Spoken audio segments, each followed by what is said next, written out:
Good evening, everybody. Hope you guys are doing good. Winding down your Monday, and we had some roster news come on through Seattle today. So thought I'd go over everything that went down today. Basically, you had 8 separate moves, all of which add up to not a whole lot. Not anything that's really surprising, but it's what's happening right now. This is the news, and in a way, you could look at this as clearing the roster a little bit before we get to the draft. Most teams are doing it. Now, one thing I want to stress here for now, the roster limit for an NFL team is 90 players. So this is not us getting under 53 or anything like that. That doesn't matter until the end of the preseason.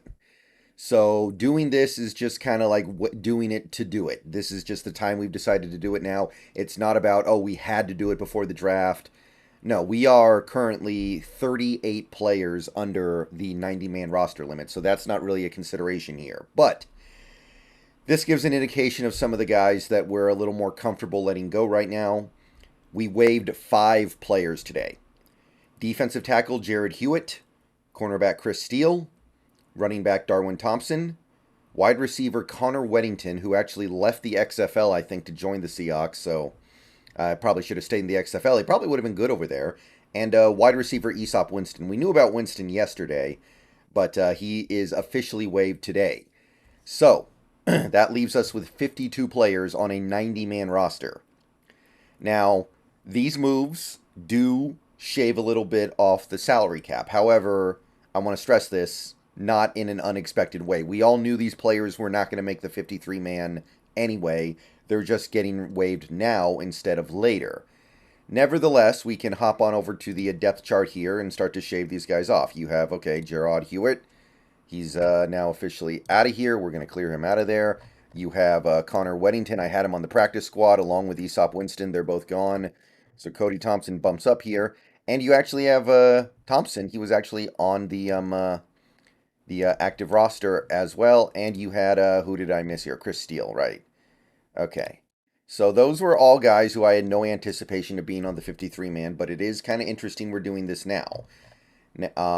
So we actually are a little overloaded at receiver slash tight end, and then we are razor thin on the defensive line at the moment.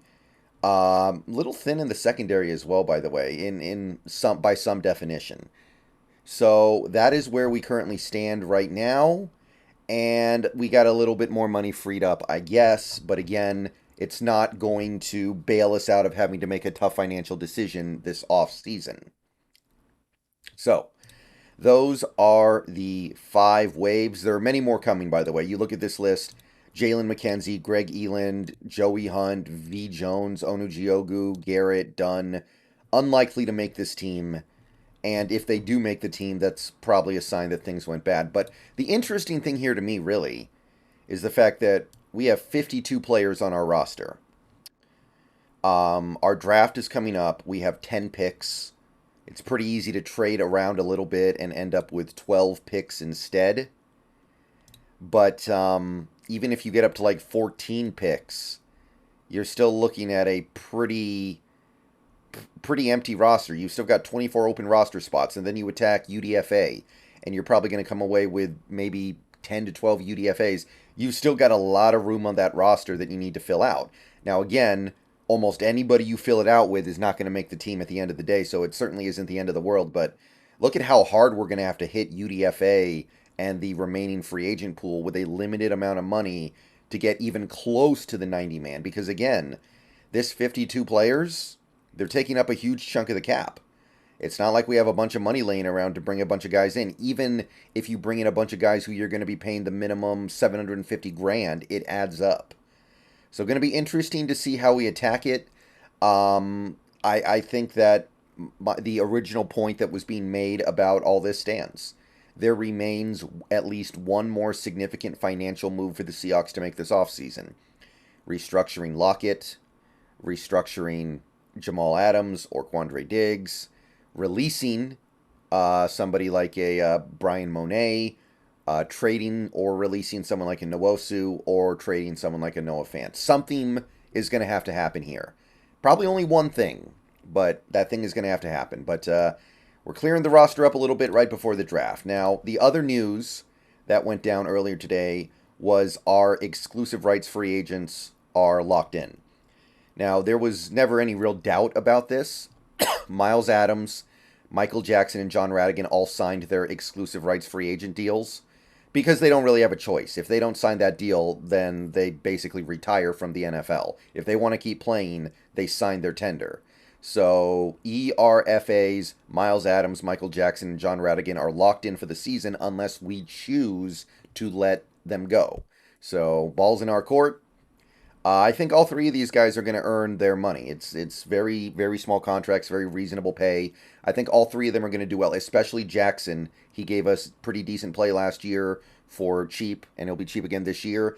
And Myles Adams, I'm intrigued by this guy. I definitely think he can earn his keep around here as a rotational defensive lineman. So this doesn't really change anything, by the way, either. I assumed that these guys were going to sign. I had Adams on the list because, well, like, what else was he going to do? Is he really going to say, no, I'm going to retire because I didn't get a big contract when I have it? No, that's not going to happen. Michael Jackson, same thing. Yes, he had one decent season, but not enough to have any real leverage. But I do want to quickly point out the fact that these ERFAs did not sign their tenders until apparently today. Like, it says that they signed the exclusive rights free agents today, April 17th.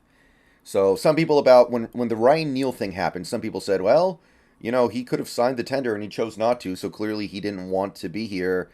I mean, these guys didn't sign until today, so I'm not sure I'm really seeing that angle either. I mean, people are kind of sick of going back to the Ryan Neal thing, I'm sure, at this point, but I do want to point out here that it's not surprising or different. It's not like Ryan Neal was dragging his feet when everyone else had signed their tenders. No. So, yeah. Got these three in. Also, in semi-related news, one of the guys who we could have tendered but chose not to, Tanner Muse, signed with the Steelers, so he's officially gone. That's a little disappointing. I like Tanner Muse a little bit, but at the end of the day, he had a kind of a narrow use case. It was like kind of too big for a safety, too small for a linebacker. But I liked him. I liked him at the very least. I think he would have been good on special teams. I think for the meager amount of money you would have had to use to keep him around, he would have been worth it.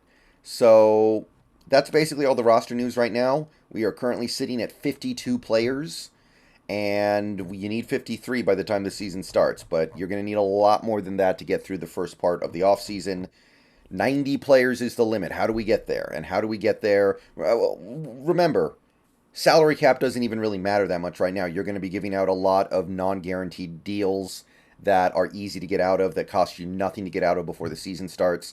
A lot of the guys that you bring in as FAs, it doesn't really matter what their salaries are because they're not going to get any bonus money. The UDFAs are going to get a little bit of bonus money sometimes, but not a lot. So the salary cap part doesn't matter, but we are going to have to pull in a lot of players, man. We are going to have to pull in a lot of players to get that off-season roster going. All right, streaming tonight should be on Elden Ring for most of the night. Might switch over to Horizon tonight. Head on over to Twitch, check me out.